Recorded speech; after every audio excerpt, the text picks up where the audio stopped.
एक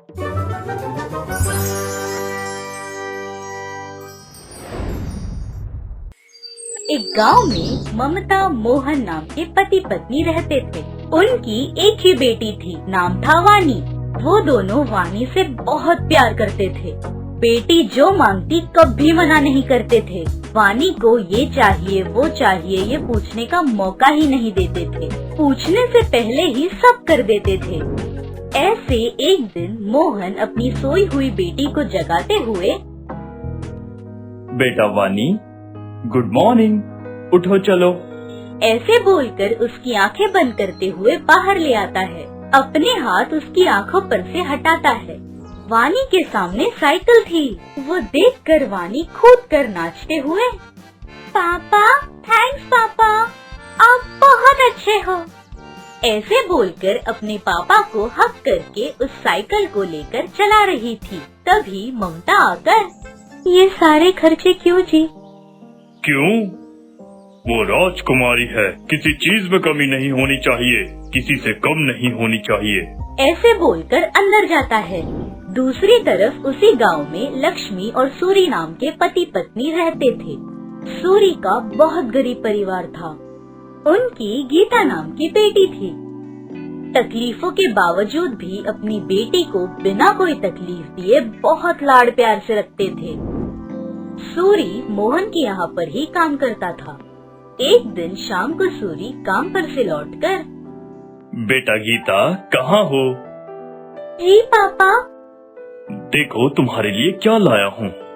ऐसे बोलकर अपने पीछे छुपी हुई ताड़ गोल की गाड़ी दिखाता है। वो देखकर गीता, हाय गाड़ी, थैंक्स पापा, ऐसे बोलकर वो गाड़ी लेकर वहाँ से बाहर जाती है। ऐसे दोनों अपनी बेटियों को अपने अपने हैसियत के हिसाब से देखते थे। ऐसे दिन गुजर रहे थे। एक दिन सूरी काम पर जाते हुए, लक्ष्मी, मैं काम पर जा रहा हूँ, घर पर ही रहकर मेरी घर की राजकुमारी का ख्याल रखना। अगर ध्यान नहीं रखूंगी तो मार्केट में बेच दोगे क्या? वो मेरी भी बेटी है, मैं भी आपके जितना ही प्यार करती हूँ। मुझे नहीं पता कैसे ध्यान रखना है। जो भी हो, मैंने बस ध्यान रखने को कहा। अच्छा चलता हूँ। शाम को अंधेरा होने से पहले आइए। हाँ, जल्दी आ जाऊंगा। कल मेरी राजकुमारी का जन्मदिन है ना, मार्केट से कपड़े ले आएंगे। अभी कपड़े क्यों जी? फिर से मत कहना, वो मेरे घर की राजकुमारी है। अगर तकलीफ है तो एक वक्त भूखा रह जाऊंगा, लेकिन उसे राजकुमारी की तरह ही देखूंगा। तैयार रहना, मार्केट जाएंगे। ऐसे बोलकर वहाँ से खेत के पास जाता है। मोहन खेत के पास खड़े होकर दूर से आते हुए सूरी को देख, हाँ सूरी आ गए। हाँ मालिक, बोलिए। आज नहर के बगल वाले खेत में पानी डाल दो, सारे नारियल को मार्केट भिजवा दो। हाँ मालिक।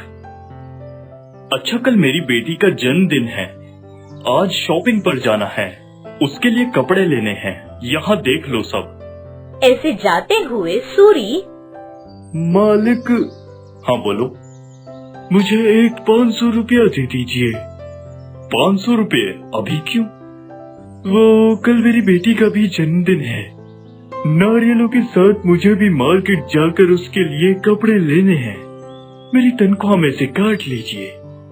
अच्छा ठीक है, ये लो। ऐसे बोलकर 500 रुपये देकर वहाँ से चला जाता है। सूरी सारे काम समाप्त करके दोपहर को घर आता है। लक्ष्मी तैयार थी। आ गए? हाँ, मेरी राजकुमारी कहाँ है? आने बोलो। गीता, चलो चलते हैं। ऐसे बेटी को बुलाती है। गीता आते ही, चलो, नारियल की गाड़ी मार्केट जा रही है, उसमें जाते हैं। ऐसे बोलकर तीनों जाते हैं। दूसरी तरफ मोहन घर पर, और कितनी देर, जल्दी आओ, तपती धूप है बाहर। हम बैलगाड़ी पर थोड़ी ना जा रहे हैं, एसी कार में ही ना, रुकिए। ऐसे बोलकर वानी को अपने साथ ले आकर, चलिए। कहाँ चलें? ये क्या, शॉपिंग कहा था ना? अरे हाँ, लेकिन कौन सी दुकान में चलें? गांव में जो बड़ी दुकान है वहाँ चलते हैं। तो फिर चलो। ऐसे बाहर आकर कार लेकर बस्ती आकर एक बड़े से शॉपिंग मॉल में जाकर अपनी बेटी के लिए कपड़े लेकर फिर से घर लौट जाते हैं। सूरी अपनी बीवी बेटी को लेकर बैलगाड़ी पर मार्केट आकर मार्केट में रास्ते पर से कपड़े लेकर घर आते हैं। सुबह होती है। मोहन अपनी बेटी के जन्मदिन पर गांव भर में बहुत ही शानदार करता है। वानी के सभी दोस्तों को बुलाकर बहुत ही शानदार पार्टी रखता है। सब अच्छा ही है, लेकिन बर्थडे केक कहाँ है? सारे गांव के सोने पर मुर्गी काट रहे हैं। क्या? क्या क्या क्या? पागल, अपनी बेटी के जन्मदिन पर केक भूल जाऊंगा। उसके लिए स्पेशल केक ऑर्डर किया है। 5 मिनट में आ जाएगा। तुम जाकर इतने वानी के दोस्तों को कोल्ड ड्रिंक दो, जाओ। ऐसे बोलकर घर आए मेहमान के लिए अरेंजमेंट्स करने जाता है। दूसरी तरफ सूरी अपने घर में दिया जलाकर दिए के बीच में 2 गुब्बारे रखता है। ये सब देखकर लक्ष्मी, ये सब क्या है जी? मेरी बेटी के जन्मदिन का समारोह। बहुत अच्छा है। तो क्या सोचा तुमने? मेरी राजकुमारी को बुला कर लाओ। रुको रुको, मैं लेकर आता हूँ। ऐसे बोलकर अपनी बेटी के पास जाकर उसकी आंखें बंद करते हुए ले आकर अपने हाथ उसकी आंखों पर से हटाते हुए, मेरी प्यारी बेटी को अपने जन्मदिन की बधाइयाँ, ऐसे जोर से चिल्लाता है। 2 दियों के बीच में बन देखकर गीता चौंक कर, वाह पापा। आ जाओ, ये बन काटो। ऐसे बेटी को लाकर वो बन कटवाता है। दूसरी तरफ मोहन अपनी बेटी को ले आकर उसके सभी दोस्तों के बीच बहुत बड़ा केक कटवाता है। वानी बहुत खुश होती है। ऐसे दोनों अपनी हैसियत के हिसाब से बेटियों का जन्मदिन मनाकर कमी पैसों में रह सकती है, लेकिन प्यार में नहीं हो सकता, ये जताकर अपनी बेटियों को महारानी की तरह देख रहे थे। Ola TV tiny and giant food challenge. बहुत ही भीड़ भाड़ वाला गांव था। उस गांव में भार्गवी नाम की लड़की रहती थी। भार्गवी बहुत ही मोटी और बहुत बड़ी दिखती थी। वो हर दिन ओला नाम के फूड कोर्ट में जाकर तरह तरह के फूड आइटम्स खाकर बिल भरे बिना आ जाती थी। ऐसे एक दिन भार्गवी होटल जाकर बैठकर, होटल के सारे आइटम्स यहाँ ले आओ। ऐसे कहते ही शिवा नाम का आदमी उसके सामने बड़ी सी थाल रखते हुए उसमें होटल की सारी आइटम्स रख देता है। सारा कुछ भार्गवी खाकर अंगड़ाई लेकर वहाँ से जा रही थी।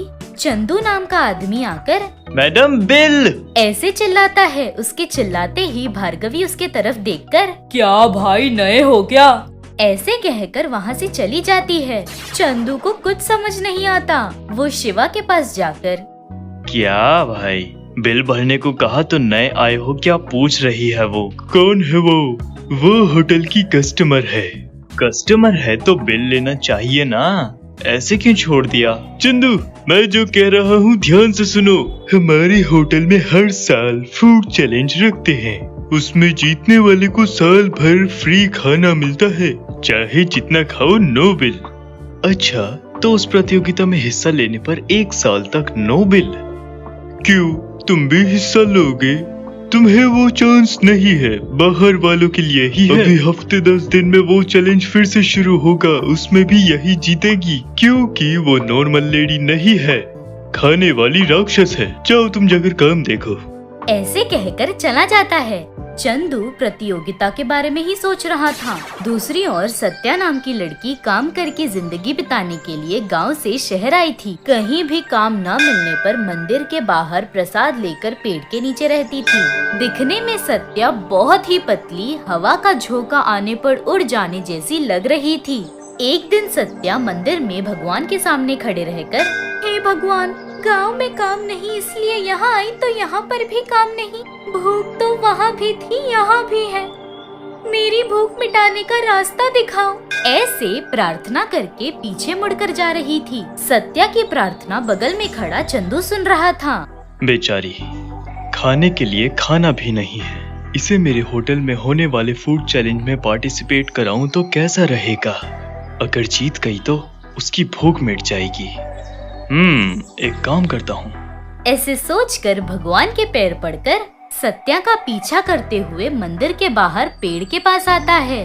सत्या पेड़ के छांव तले बैठकर सामने खड़े चंदू को देखकर, सर आपके पास कोई काम है? कोई भी काम करूंगी, बस खाना दे दीजिए। है, अगर तुम वो काम करोगी तो एक दिन नहीं साल भर 3 वक्त पसंद का खाना देता रहूंगा तुम्हें। करूंगी सर, कितनी भी तकलीफ हो करूंगी। तो सुनो। ऐसे ओला होटल के प्रतियोगिता के बारे में सब कुछ बताता है। सब सुनकर सत्या 3 वक्त के खाने के लिए गांव से आकर मेहनत करूंगी सोचा, लेकिन बस 1 वक्त का खाना खाने पर साल भर मुझे मेरी पसंद का खाना दोगे? सर ऐसे मौके को हाथ से गवा दूंगी क्या कहिए? मैं जरूर हिस्सा लूंगी। प्रतियोगिता कहाँ होने वाली है? अगर हो सके तो मुझे ले जाइए। ठीक है चलो। ऐसे कहकर सत्या को लेकर होटल आता है। होटल में आते ही शिवा आकर, चंदू कौन है ये? ये लड़की हमारे होटल की खाने की प्रतियोगिता में हिस्सा लेने आई है भाई। क्या फूड कंपटीशन के लिए? उसे देखो एक बार कैसी है, हवा का झोंका आएगा तो उड़ के चली जाएगी। सामने की प्रतियोगी कैसी है? कुंभकर्ण की कजन बहन जैसी है। उसके सामने ये प्रतियोगिता हार जाएगी फिर तो खेल खत्म। जाओ जाओ। नहीं भाई मैं जीतूंगी। नहीं बहन, तुम्हारे अच्छे के लिए ही बोल रहा हूँ। अगर हार गई तो साल भर यहाँ बिना तनख्वाह के काम करना होगा। प्रतियोगिता में हिस्सा लेने पर ही पता चलेगा ना कौन जीतेगा और कौन हारेगा। मुझे प्रतियोगिता के स्थान पर ले जाइए। कुछ साल पहले मैंने भी सेम डायलॉग मारा था। ये देखो यूं वेटर बन के रह गया हूँ। मतलब आप भी? लाखों की जायदाद रखकर फ्री फूड के लिए हिस्सा लिया मैंने। उनका दिया हुआ खाना ना खा पाकर हार कर ये देखो यूं वेटर की तरह जी रहा हूँ। कल मैं आजाद हो जाऊंगा। मेरी जगह पर तुम मत आओ बहन, जाओ। भाई आप डरो मत, मैं देख लूंगी ना। ऐसे हिम्मत देती है। उसकी आंखों में हिम्मत देखकर शिवा सत्या को प्रतियोगिता के स्थान पर ले जाता है। Hello hello, welcome all. हर साल की तरह इस साल भी खाने की प्रतियोगिता रख रहे हैं। पिछले 3 साल से भार्गवी को हराने वाला कोई नहीं आया। इस बार कोई है क्या? ऐसे कहते ही सत्या सामने आकर, मैं हूँ जी कहकर हाथ उठाती है। उसे देखकर सभी लोग हंस रहे थे। तुम लकड़ी की तरह हो, तुम मेरे सामने जीतोगी क्या? क्या हुआ, डर गई मुझे देखकर? तुम्हें देखकर मैं डरूंगी। तो फिर आओ ना। एक बार मैंने खाना शुरू कर दिया ना तो तुम मुझे रोक नहीं सकती। मैं नहीं रोकूंगी, जितना खाना है खाओ। ऐसे कहकर दोनों बातों से ही युद्ध कर रहे थे। उतने में मैनेजर, अब बस शुरू करते हैं। ऐसे कहकर उनके सामने 2 बड़ी प्लेट्स रखकर उसमें बिरयानी देते हैं। इस बिरयानी को पहले जिसने पूरी तरह खत्म कर लिया वही विजेता होगा। जीतने वाले को हमारे होटल में बिल फ्री और हारने वाले को 1 साल तक फ्री में काम करना होगा। रेडी? मैं रेडी। मैं भी रेडी। ऐसे कहते हैं। मैनेजर प्रतियोगिता शुरू करते हैं। भार्गवी शुरू करते ही 1 मिनट भी सोचे बिना जल्दी जल्दी खा रही थी। सत्या बहुत स्लो खा रही थी। भार्गवी जल्दी जल्दी खा रही थी। सत्या बहुत स्लो खा रही थी। देखने वाले सभी भार्गवी की ही जीत होगी सोचते हैं। भार्गवी खाते खाते अचानक से बगल में बैठी सत्या के पास देखती है। सत्या एक एक निवाला धीरे धीरे खा रही थी। वो देखकर, ये अभी बहुत दूर है, मैं आराम से एक नींद मार सकती हूँ, उठकर फिर खाऊंगी, पेट फूल गया है माँ। ऐसे बोलकर बगल में सो जाती है। होटल में सभी लोग सत्या को कम ऑन कहकर एनकरेज कर रहे थे। सत्या धीरे धीरे खा रही थी। बहुत समय बाद भार्गवी आंखें खोलकर देखकर, शह, क्या हुआ, मुझे जल्दी खाना होगा। ऐसे अपने आप को बोलते हुए फिर से बहुत जल्दी जल्दी खा रही थी। आधा भी पूरा नहीं होता लेकिन फिर से एक बार सो जाती है। बहुत समय बाद भार्गवी आंखें खोलकर देखते ही शॉक, सत्या धीरे धीरे खाकर खाने की प्रतियोगिता में जीत जाती है। मैं कितने घंटे सो गई? शे! ऐसे बोलकर निराश हो रही थी। ऐसे सत्या अपनी भूख ही नहीं भार्गवी की अकड़ भी मिटा देती है। आज से 1 साल तक इस होटल में सत्या को फ्री खाना और भार्गवी यहाँ पर 1 साल तक फ्री में काम करना होगा। सर, उसे छोड़ दीजिए, मेरे पास काम नहीं है। उसकी जगह मैं यहाँ पर काम करके रहूंगी। ऐसे कहती है। उस बात पर भार्गवी का मन बदल जाता है। फौरन सत्या के पास आकर, यहाँ काम करोगी तो पैसे नहीं देंगे। कोई ना, खाना दे रहे हैं ना। खाना एक ही काफी नहीं, एक काम करो, यहाँ मेरे बदले काम करने के लिए तुम्हें मैं पैसे दूंगी। यहीं पर खाकर पैसे बचा लो। ऐसे कहती है। ऐसे भार्गवी बदलकर सत्या को महीने महीने तनख्वाह दे रही थी। सत्या एक खाने की प्रतियोगिता से भूख मिटा देती है और नौकरी भी कमा लेती है। I really miss my parents, John. मुझे वो बहुत पसंद है। उन्हें मैं बहुत पसंद हूँ। बहुत मतलब बहुत। हम लोग बहुत खुश रहते थे। आज मेरा जन्मदिन है, जॉन। हर जन्मदिन उनके साथ मिलकर सेलिब्रेट करता था, पर इस जन्मदिन पर वो नहीं है। बहुत दुख हो रहा है माय फ्रेंड। कहकर रो रहा था, जो सुनकर जॉन को बहुत बुरा फील होता है। अपने दोस्त पीटर हेनरी के पास जाकर उनसे ऐसा कहता है। अरे बेचारा, वो आज उसका जन्मदिन है। कुछ भी करके उसका जन्मदिन मनाना होता है। उसके पेरेंट्स न हुए तो क्या हुआ, फ्रेंड्स है उसके लिए, दिखाना होगा, कहता है। हेनरी और पीटर भी उसकी बात से सहमत हो जाते हैं।